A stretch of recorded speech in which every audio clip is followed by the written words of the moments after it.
Assalamualaikum warahmatullahi wabarakatuh. Bertemu kembali dengan Bu Siva pada mata pelajaran IPA di kelas 9. Kali ini tentang sistem reproduksi manusia. Tujuan pembelajaran kita adalah dapat menganalisis proses menstruasi, fertilisasi, pembelahan sel dan perkembangan embrio. Kemudian dapat menyajikan data macam penyakit seksual dan cara pencegahannya. Jangan lupa berdoa sebelum dan sesudah belajar, patuhi protokol kesehatan pencegahan COVID agar kita semua dapat bekerja sesuai dengan apa yang menjadi cita-cita. Kali ini pertama kita akan membahas tentang menstruasi. Menstruasi ini terjadi hanya pada wanita, terjadi karena meluruhnya endometrium pada dinding rahim yang mana sel telurnya sudah matang, tidak mengalami pembuahan. Bagaimana proses dan siklus terjadi menstruasi? Mari bersama-sama kita saksikan part pertama video siklusnya berikut ini.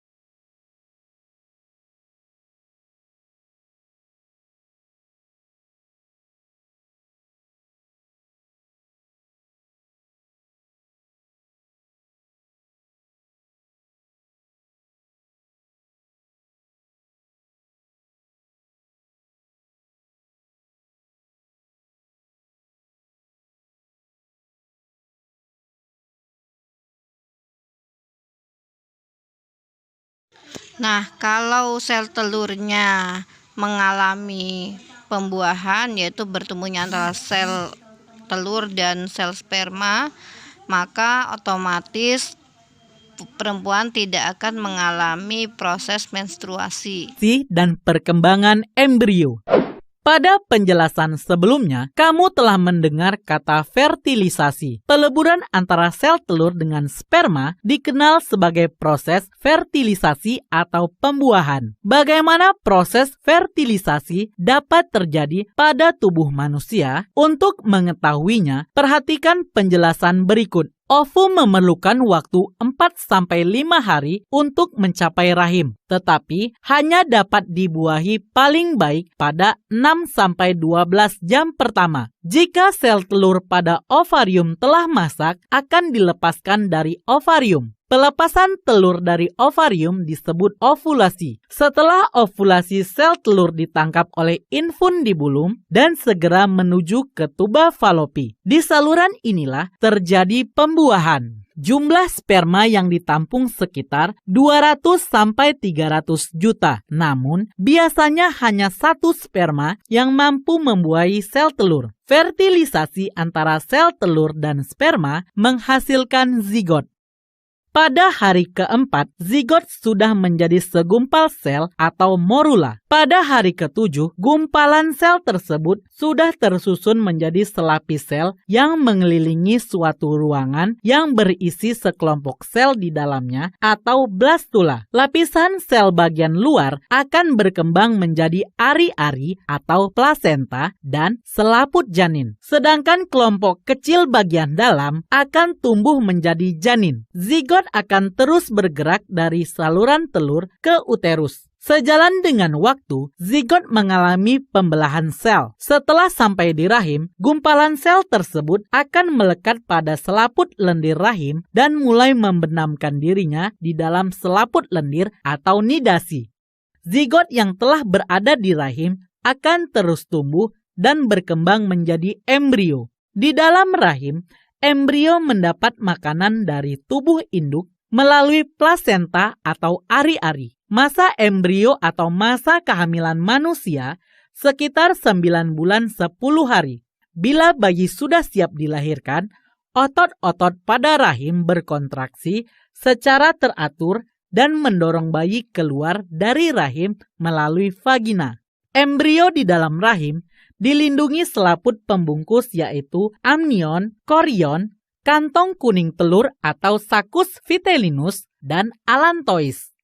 1. Amnion merupakan membran yang langsung melingkupi embrio dalam satu ruang yang berisi cairan amnion atau ketuban. Cairan ini berfungsi untuk menjaga embrio agar dapat bergerak bebas, melindungi embrio dari perubahan suhu yang drastis serta guncangan dari luar. 2. Korion merupakan membran terluar yang melingkupi embrio. Korion membentuk fili korion atau jonjot di dalam endometrium yang berisi pembuluh darah yang berhubungan dengan peredaran darah ibunya melalui plasenta. Jadi, plasenta merupakan penghubung antara embrio dan jaringan ibunya, di mana plasenta mampu mengalirkan oksigen dan zat-zat makanan dari ibu ke embrio serta mengalirkan sisa-sisa metabolisme dari embrio ke peredaran darah ibunya. 3. Kantong kuning telur atau Saccus vitellinus yang terletak di antara amnion dan plasenta merupakan membran berbentuk kantung yang merupakan tempat pembentukan sel-sel dan pembuluh-pembuluh darah pertama embrio. 4. Allantois merupakan membran yang terletak di dalam tali pusat. Allantois berfungsi sebagai alat respirasi, saluran makanan, dan ekskresi. Di dalam allantois terdapat pembuluh darah yang menyalurkan zat-zat makanan dan oksigen dari ibu dan mengeluarkan sisa metabolisme.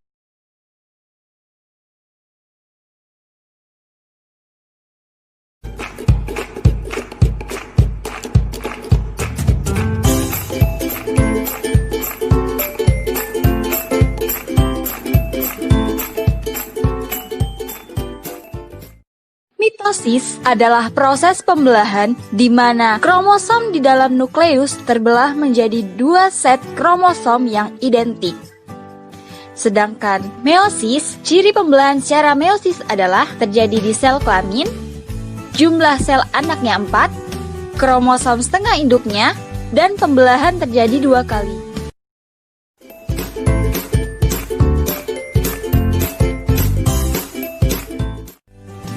Adakah yang tahu apa perbedaan mitosis dan meiosis? Sebelum terjadi replikasi pada meiosis dan mitosis, membran nukleus terurai DNA, kemudian mengatur menjadi kromosom. Pada meiosis, pasangan kromosom bersatu dan terjadi silang yang mengakibatkan tercampurnya informasi genetik antara pasangan kromosom. Kromosom yang berpasangan kemudian sejajar di sepanjang ekuator dan kemudian berpisah ke setiap ujung sel. Pada meiosis, pembelahan kedua menghasilkan 4 sel dengan jumlah setengah kromosom induknya. Mitosis hanya terjadi 1 kali pembelahan yang menghasilkan 2 sel tanpa perubahan dalam jumlah kromosom atau kromosom identik dengan induknya.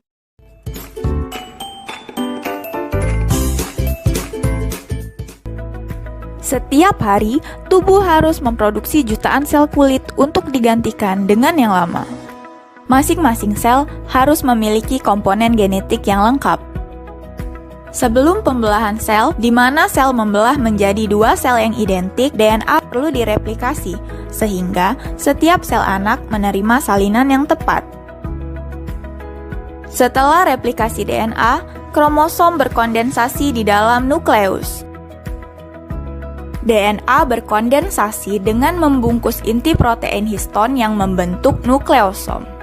Rangkaian struktur berbentuk manik-manik ini disebut kromatin. Sebagai sel yang bersiap membelah, kromatin melilit lebih lanjut, memendek, dan memadatkan kromosom. Kromosom yang direplikasi disebut kromatid saudara. Replikasi DNA dan pembentukan kromatid merupakan salah satu bagian dari seluruh siklus sel. Untuk mempersiapkan pembelahan sel, sel melewati interfase yang dibagi menjadi 3 fase yang berbeda. Selama G1 atau fase gap 1, semua organel dan komponen sitoplasma, termasuk sentriol pada sel hewan, bereplikasi. Kemudian, selama fase S atau fase sintesis, DNA bereplikasi. Akhirnya, selama G2 atau fase gap 2, semua enzim yang dibutuhkan dalam proses pembelahan sel diproduksi. Kebanyakan sel eukariotik membutuhkan waktu yang lama dalam interfase dan waktu yang sangat singkat, yaitu proses pembelahan yang disebut mitosis. Sel sekarang siap untuk menjalani mitosis, yang terdiri dari profase, metafase, anafase, dan telofase. Selama profase, kromosom memadat dan menjadi tampak seperti dua kromatid yang menyatu di sentromer. Sitoskeleton terbongkar ketika benang spindle atau gelendong mulai terbentuk. Pada sel hewan, sentriol berperan penting dalam distribusi kromosom dalam pembelahan sel. Sentriol bermigrasi ke kutub yang berlawanan, membangun jembatan mikrotubulus yang disebut aparatus gelendong. Dan salut inti hancur. Menjelang akhir profase, kromosom yang dilekatkan oleh protein dalam sentromernya yang disebut kinetokor ke mikrotubulus dari masing-masing kutub, memindahkan kromosom menuju ekuator sel. Selama metafase, semua kromosom sejajar di bidang ekuator yang disebut lempeng metafase atau lempeng ekuator. Anafase dimulai dengan degradasi protein yang menyatukan kromatid saudara, membebaskan kromosom, kemudian ditarik oleh inti kinetokor ke kutub yang berlawanan. Pada telofase, terbentuk alur pembelahan di bagian tengah sel. Lekukan ini terbuat dari cincin filamen aktin yang mengelilingi bagian dalam lingkar sel. Kromosom berkumpul pada kutub yang berlawanan dan memulai kondensasi D yang akan kembali menjadi salut inti. Aparatus gelendong dibongkar karena mikrotubulus dipecah menjadi monomer tubulin yang digunakan untuk membentuk sitoskeleton pada sel anak.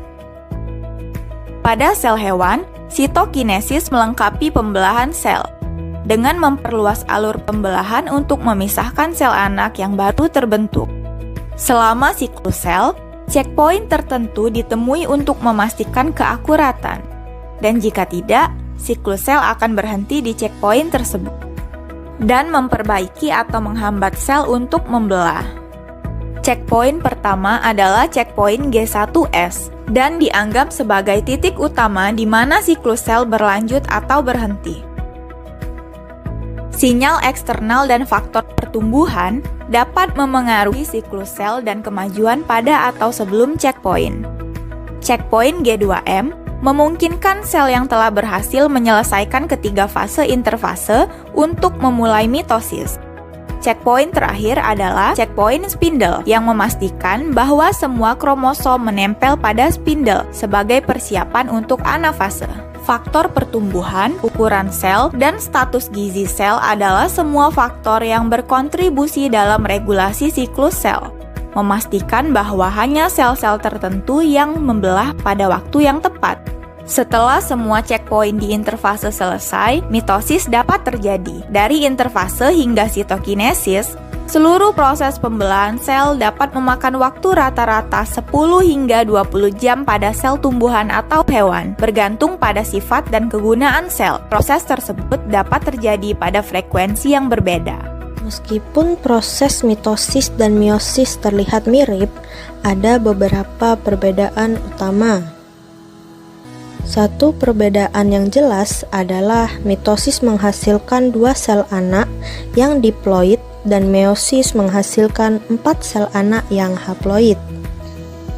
Seperti halnya mitosis, meiosis dimulai setelah sebuah sel selesai dengan G1, S, dan G2 tahap dari interfase. Selama fase S pada interfase, DNA menggandakan diri menghasilkan 2 duplikat dari setiap kromosom yang disebut kromatid bersaudara. Sentriol yang terdapat di dalam sitoplasma mengalami duplikasi dan mulai bergerak ke kutub yang berlawanan untuk membentuk benang spindle.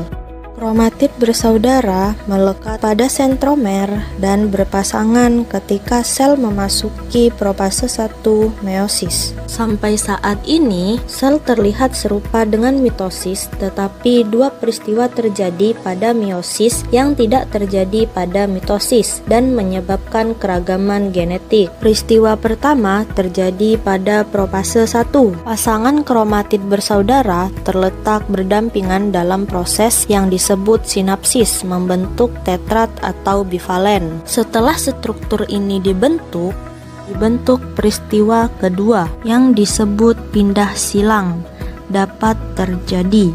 Saat pindah silang, terjadinya pertukaran antara segmen kromosom dari kromatid non-bersaudara. Hal ini meningkatkan keragaman genetik. Profase 1 ditutup dengan fragmentasi dari salut inti.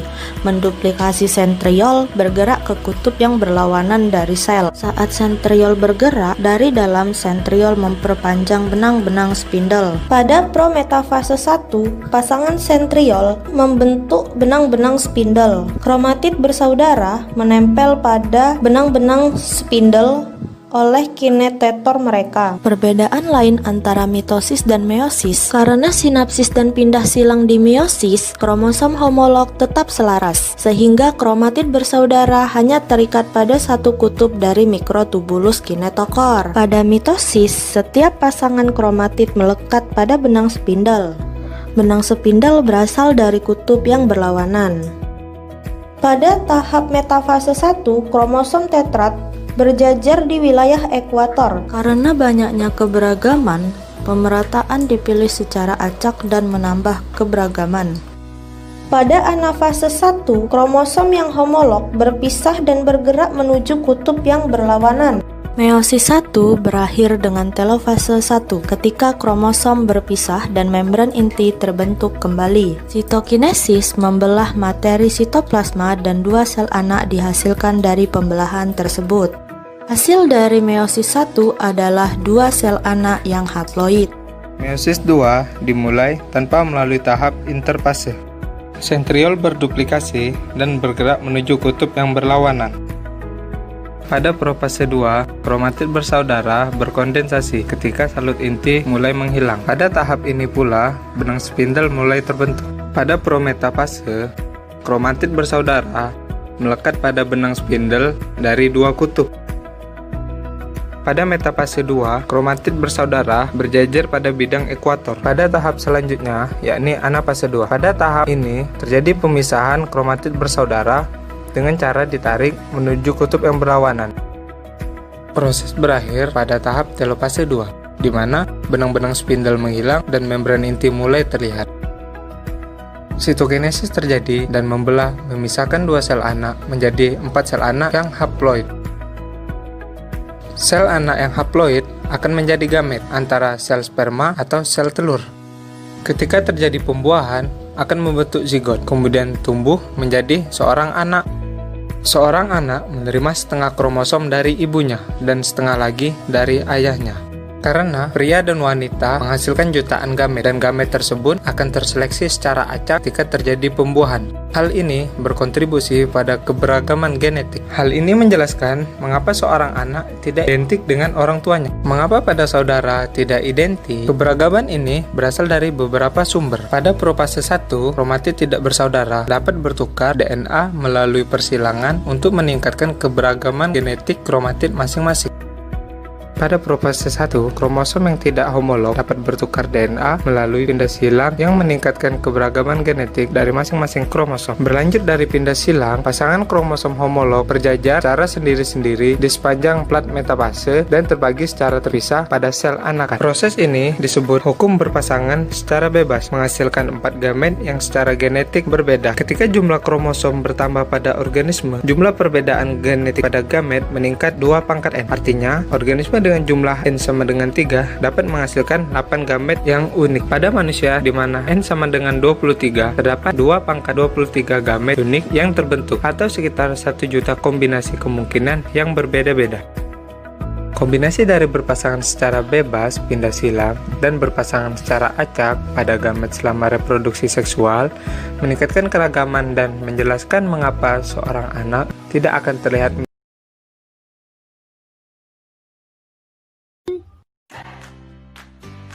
Bulan pertama. Pada usia 1 bulan, biasanya janin masih berbentuk embrio yang memiliki ukuran sangat kecil seperti kacang hijau. Sebab calon janin yang berada di dalam kandungan baru saja mengalami fase pembentukan.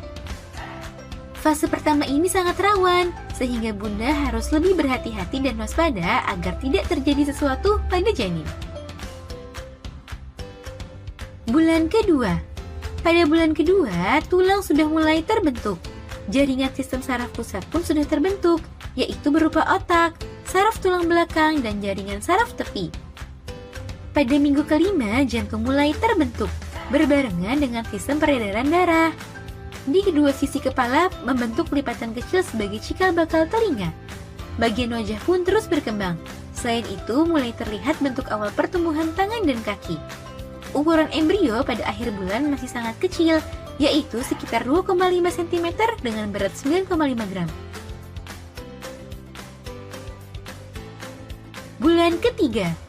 Memasuki usia 3 bulan, biasanya perut bunda akan mulai terlihat membesar. Hal ini menandakan jika semua tulang dan semua organ vital sudah terbentuk sempurna dan sudah dapat berfungsi dengan baik. Hanya saja pada usia ini, bayi belum mampu membuka matanya dan mengaktifkan kemampuan panca inderanya. Panjang tubuh janin di bulan ketiga adalah 7,5 hingga 10 cm dengan berat 28 gram. Bulan keempat. Pada bulan keempat, biasanya janin sudah bisa diprediksi jenis kelaminnya. Sebab janin laki-laki sudah memiliki prostat dan janin perempuan sudah mulai menampakkan folikel pada ovarium. Janin juga sudah mulai dapat bergerak, mendengarkan suara hingga tertidur. Mulut janin pun mulai dapat mengisap. Panjang janin di pertengahan bulan keempat bisa mencapai 85 mm dengan berat sekitar 40 gram. Bulan kelima. Memasuki usia 5 bulan, berat badan dan ukuran tinggi janin sudah sangat berkembang. Selain itu, tulang rawan yang membentuk janin mulai berubah menjadi tulang keras pada umumnya. Hal ini diikuti pula dengan lapisan lemak yang mulai tumbuh untuk menjaga suhu bayi setelah lahir. Panjang janin di akhir bulan ini adalah 160 mm. Bulan ke-6. Pada usia 6 bulan, jenis kelamin janin sudah dapat mulai dilihat dengan jelas. Walaupun juga tergantung pada posisi janin saat USG. Kelopak mata janin sudah jelas dan mata sudah bisa terbuka. Jari tangan dan kaki janin pun sudah tampak jelas. Denyut nadi janin dapat meningkat, sebagai tanda bahwa janin menanggapi rangsangan, terutama bila mendengar suara dari luar. Pada bulan ini, panjang janin umumnya sekitar 190 mm dengan berat 460 gram. Bulan ke-7. Pada usia 7 bulan, sistem organ dan tubuh janin sudah menuju sempurna. Janin sudah dapat menanggapi cahaya, merasakan sakit, mendengar suara, dan mengubah posisi tubuh. Di bulan ke-7, panjang janin bisa mencapai 36 cm dengan berat 900 hingga 1800 gram. Bulan ke-8. Janin yang memasuki usia 8 bulan pada dasarnya disebut sebagai tahap pematangan. Perkembangan tersebut biasanya berpengaruh pada berat badan dan ukuran janin. Selain itu, janin juga mulai berputar menuju arah jalan lahir. Pada saat ini, panjang janin sekitar 46 cm dengan berat kira-kira 2,27 kg. Bulan ke-9. Tubuh janin pada saat ini baik bagian luar maupun dalamnya sudah lebih sempurna. Mata dan telinga dapat berfungsi sebagaimana mestinya. Selain itu, kepala janin juga sudah mulai masuk ke pangkul, sehingga biasanya bunda akan mulai mengalami beberapa kontraksi. Panjang janin sudah mencapai 46 hingga 51 cm dengan berat kira-kira 2,5 hingga 3,2 kg. Yeay, sebentar lagi bunda akan bertemu dengan